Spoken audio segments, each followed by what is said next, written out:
Hola Galeras. It's me, Joe's Blake. I'm walking around Tacoma Park. It's a very festive town in general, with lots of kind of weirdness in a way, but I'm walking to breakfast. So I can grab that and then I can start the show. But in the meantime, I'll show you Tacoma Park. It's such a weird little town. It's got all types of kind of eccentricities and whatnot. But yeah, it's cool. So yeah, it's about 21 degrees outside. So I'm grabbing coffee and something from Bevco. It's this little coffee shop that's local in Tacoma Park. It's a really beautiful place with a lot of beautiful people. So I shall get that going, and then after the show, we'll film some more stuff and get it all going. But I just want to say hi. Hola. I walk into this type of thing feeling an abundance of sound. I know in your mind you think, how do you not hear sound? How do you feel sound? I have tinnitus, so I constantly am hearing kind of like a hum. And when the creativity is really strong, the hum is undeniable.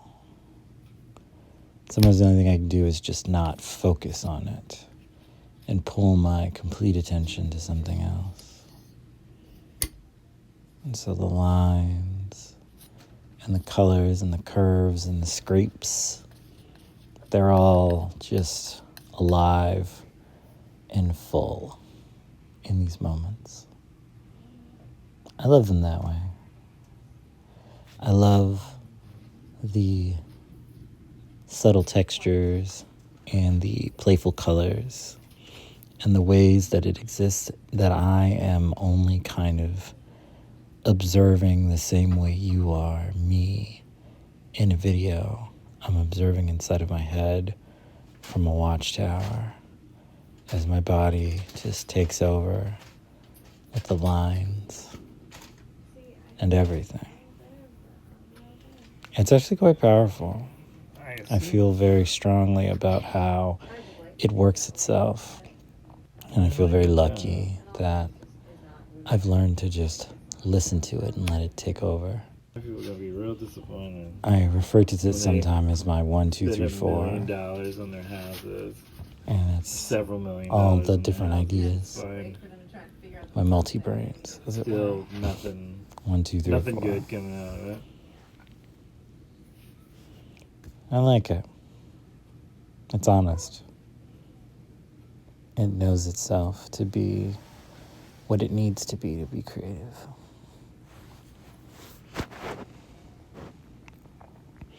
And I think that's what matters.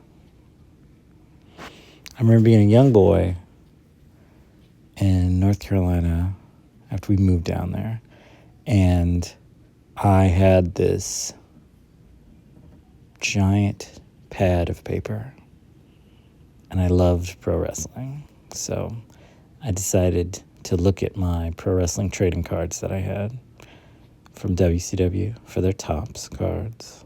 I had all of them. I imagine I probably still technically do. But anyways, I spent an entire summer with crayons and colors, and I just drew every single wrestler. And I mean, it probably looked more Picasso-esque as opposed to what I do now. But I felt so accomplished and so powerful from all of it. I did every single one. I cut the paper. I just ripped the paper in half, and I just kind of just went for it. And it was so powerful and so strong that I misplaced where I put all of them. I know I did them. Like, I'm sure that I did them. I just don't know where they ended up. And my friend wanted me to draw him his favorite wrestler. So I did that, and I made a big poster of it. And then his brother destroyed it. His older brother. Such a jerk. But it was, I don't know, it was like this moment where I felt like maybe my art can be something really cool. Maybe I'm enjoying it too. And that's pretty awesome, you know?